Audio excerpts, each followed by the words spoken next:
Alright, we're talking Season 2 of Into the Badlands. This is Episode 4. What an episode this was. A lot of stuff went down. We had some big reveals, big character moments, one of the best fights we've seen on this show.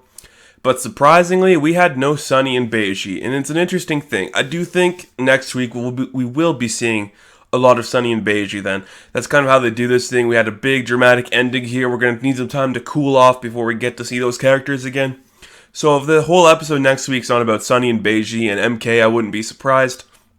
But this week, man, what a great episode this was. First off, let's just talk quickly about the scene with MK.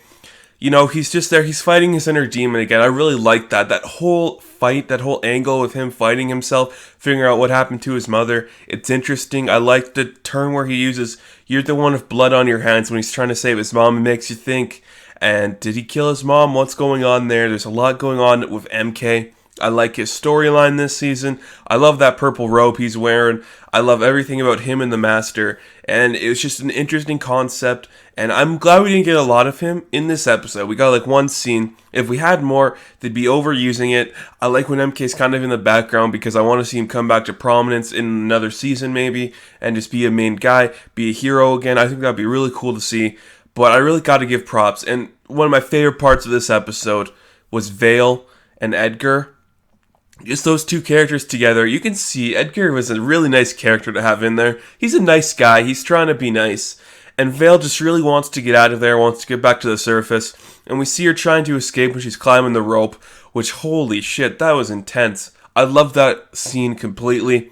You just see she is struggling so hard to get out of there. She's got the baby wrapped around her. She really wants to get out of there, but Edgar breaks into the room pretty much. She has to act like she's not doing anything. Vail's trying so hard, and I really love Vail in this episode. I want to see her succeed. I want to see her get out of there, and I don't know if she is yet.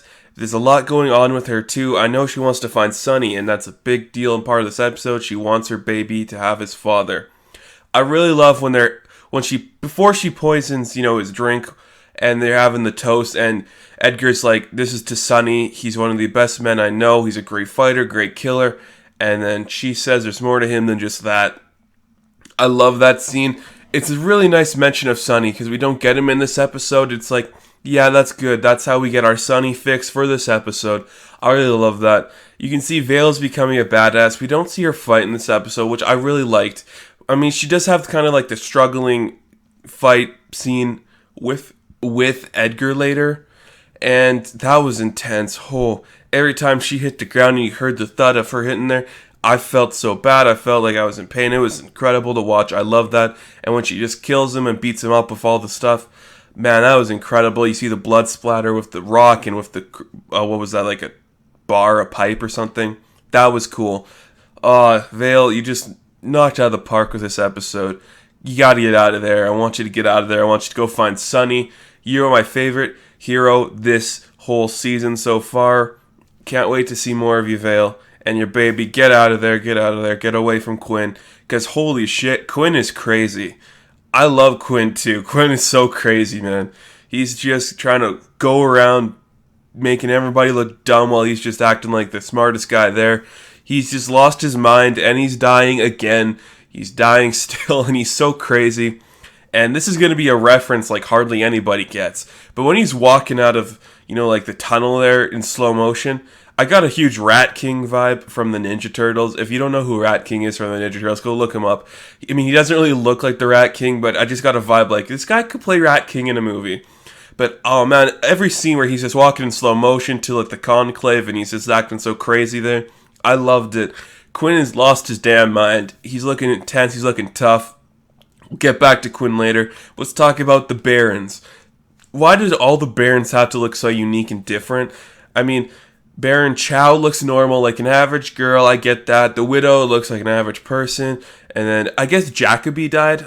Did he die last season? I can't remember if he died on screen or not last season. But Jacoby died, and we have new Barons. You got a weird guy with like some weird white hair. That guy looks weird. You got a few other guys. They're all so weird. I like Madame Chow. What is this? I like Baron Chow. She's a cool character. I want to see more of her. Each Baron had a really cool weapon of choice. I really like that. And when we get the scene when Quinn attacks them, I thought it was incredible. And, we see the widow trying to go for a plan. She's talking to Chow like, okay, I'll do what you want. We'll stop doing that, and then I'll keep the people that already came to me. But I want my oil. We got the oil. We want to keep the oil. I really like that. And I like the way that they voted on listening to the widow, because they have the two candles, and you can light blue for yes or red for no. I thought that was really fun. That was a really cool way. And again, it's so weird how this world is, because it makes no sense. Why do we have cars, but we don't have cell phones? Because we see this guy Gabriel, who is kind of like the informant for Quinn, like send a pigeon out there to go get the Quinn. Like, why do we have cars and motorcycles when we don't have cell phones? It's so weird. I love it though. It's so fun. It's so different, and oh, it was so cool. And then, we get the conclave. We have this meeting beforehand with all the barons, and that was awesome. It's like a bright room in there. So after we get to the conclave, they're talking. The widow gets outvoted, so she's going to have to strip herself of her baronhood. Yeah, of her baronhood. And then we get this incredible scene where Quinn's informants attack, and walking in a slow motion into the frame comes Quinn. Everyone's shocked. Everyone thinks he's dead. We see Ryder look at him. Ryder's like, oh my god, it's Daddy. And he runs through a window. What a baby. Come on, Ryder. Man up a little. And we have the best fight scene we've seen in a while. I love the fight scene. So intense. Everyone's got a different weapon. And my lord, when Waldo just pulls out the chain from his wheelchair, I lost my mind, because that was awesome. Everyone getting killed. There's people fighting each other. All the Barons people are trying to fight the widow and Waldo. All of Quinn's people are fighting everybody. It's a huge mess, huge battle. Barely anybody escapes. All the Barons make it out of there. You see Waldo is saved by Tilda, who comes in. And we do get a scene of Tilda where she's talking to Odessa, who is becoming a butterfly. And they're, like, why didn't your mom take you to go to the conclave? You're not a politician, that kind of thing. And then Tilda comes and saves the day. They're all alive. You can see that Chow is going to fight all of them, Waldo, Tilda, and the widow, but she's like, no, I'm not going to do that. She leaves. And we get this incredible ending. Incredible ending to an incredible episode. Ryder, being the coward he is running away from his father. He's told everyone he killed his father. Here comes Quinn chasing him down. And it's so intense. You see him, Quinn runs into Jade, his ex-wife. I thought that was incredible, fun. Quinn's just going crazy walking down there, going to this weird maze thing, and they're by this statue, and you can see Ryder's finally ready to fight him, but he can't because Ryder's a little pussy, and Quinn kills him. I was not expecting that. I was not expecting Ryder to die.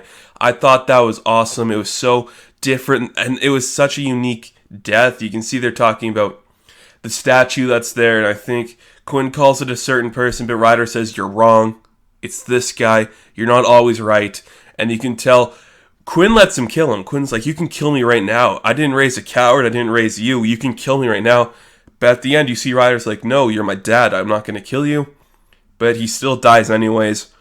We have Ryder's death, something I wasn't expecting to happen. What a way to end this episode, with the crane shot going upwards of this Ryder on the ground. Quinn's leaving. Jade's coming to his aid. I thought it was incredible. I cannot wait to see next episode. That's how you do it. That was incredible. All the characters were great. All the storylines were intense. All the action scenes were incredible. This is one of the best episodes the show has put out. So that's going to do it for me. I will catch you in the next video, and good luck.